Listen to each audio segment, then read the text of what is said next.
A continuación, realizaremos una comparación entre Karl Marx y John Rawls. Comenzaremos con las influencias que ambos tuvieron en su filosofía. Las influencias principales de Marx fueron el idealismo alemán de Hegel, el socialismo utópico francés de Saint-Simon y la economía política inglesa representada por Adam Smith y David Ricardo. Rawls estuvo influenciado por autores contractualistas como Rousseau, Locke y Kant. Según Marx, existe una ideología, es decir, una serie de creencias que justifican la estructura económica de una sociedad, el orden social establecido. Esta conciencia falseada de la realidad es la que nos hace creer que pertenecemos a una clase social sin posibilidad de cambio. Rawls propone situarse en una posición original para liberarnos de esta ideología y así poder realizar juicios justos. Para alcanzar esta posición original y liberarnos de la ideología, Rawls propone colocarnos metafóricamente un velo de la ignorancia, el cual nos impediría saber qué lugar vamos a ocupar en la sociedad, así como nuestro punto de partida, si seremos ricos, pobres, inteligentes, creativos. Sin estas influencias de nuestra condición económica y social, seríamos capaces de realizar juicios justos.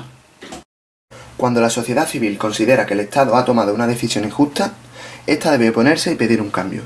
Para ello, Marx propone la revolución social, una violenta lucha entre clases que debe resultar en la dictadura del proletariado. Rawls, en cambio, propone la desobediencia civil, un acto público no violento y que solo debe utilizarse una vez agotados los recursos legales. Según Rawls, los estadios de la justicia son 4: competitividad controlada, estabilización, garantías de retribución, trabajo-salario y distribución de la riqueza. Cuando uno de estos estadios falla, se produce un desorden moral en la sociedad que lleva a la desigualdad social y económica. Esta desigualdad también se produce cuando la plusvalía, la diferencia entre el valor de uso y el valor de cambio, es muy grande y se produce la explotación del trabajador. Esta desigualdad producida al fallar uno de los estadios de la justicia de Rawls produce a su vez una alienación económica. Esta consiste en la deshumanización del trabajador al convertirse éste en mercancía. El trabajador es desposeído tanto del fruto de su trabajo como de su propia actividad productiva, produciéndose así su desrealización. La desigualdad producida por la alienación económica es también originada por el utilitarismo, teoría criticada por Rawls. Esta defiende el bien común frente al del individuo. Por ejemplo, según el utilitarismo, es mejor pagar un salario muy bajo a los trabajadores con tal de que el Estado obtenga grandes cantidades de dinero, ocasionándose así una explotación del trabajador. Rawls defiende la teoría del contractualismo, según la cual debe producirse un pacto entre los gobernantes y los gobernados para el correcto funcionamiento del Estado. La alienación política produce un desacuerdo entre el Estado y la sociedad civil. Por lo tanto, si la población se encuentra alienada políticamente, el contractualismo es imposible. Según Marx, existe una superestructura formada por los elementos culturales del ser humano, jurídicos, filosóficos, religiosos, artísticos, que justifica la ideología de una sociedad. Esta superestructura es similar al concepto de instituciones de Rawls, las cuales son las encargadas de distribuir los derechos y deberes fundamentales y determinan la división de las ventajas que provienen de la cooperación social. Según Marx, existen dos clases sociales antagónicas con intereses enfrentados: la clase dominante, que posee los medios de producción, y los trabajadores, que poseen la fuerza productiva. Para Rawls, la justicia formal es aquella que juzga a los individuos sin tener en cuenta sus circunstancias ni su clase social. Rawls critica la justicia formal. Rawls defiende la justicia social frente a la justicia formal. En esta, los individuos son juzgados según sus circunstancias económico-sociales, apoyándose en el principio de la diferencia, según el cual las personas menos aventajadas deberían ser juzgadas de forma diferente a las demás.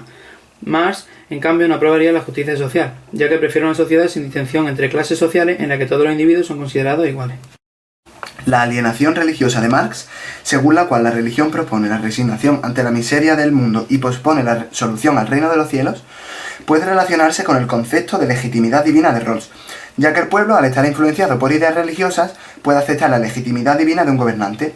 Marx define la religión como el opio del pueblo.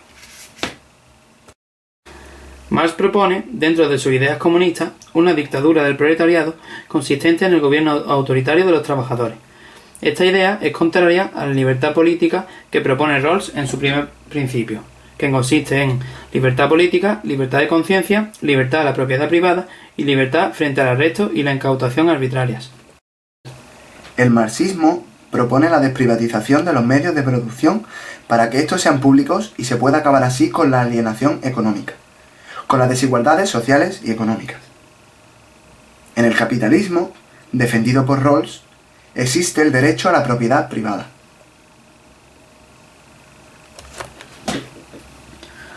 Una de las libertades del primer principio de Rawls es la libertad de conciencia y de pensamiento, existente en las sociedades modernas de hoy en día.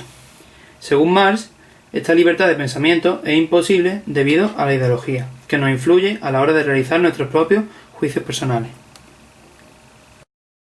Según la teoría marxista de que debe producirse una dictadura del proletariado para llegar a la sociedad socialista, el contractualismo sería imposible. En primer lugar, debido a que en una sociedad sin Estado, como lo es la marxista, no puede existir ningún tipo de contractualismo.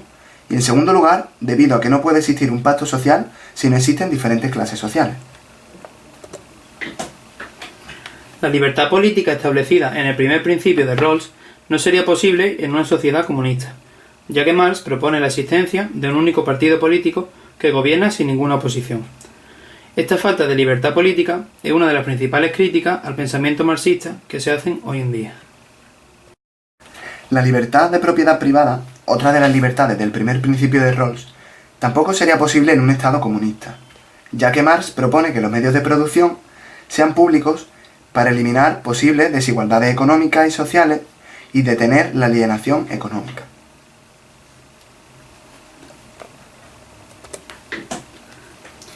Otra de las críticas que se le hace al marxismo hoy en día es la falta de competitividad, el primero de los estadios de la justicia de Rawls. Sin competitividad no hay innovación ni intento de mejorar, por lo que es difícil que un Estado comunista se desarrolle en muchos aspectos.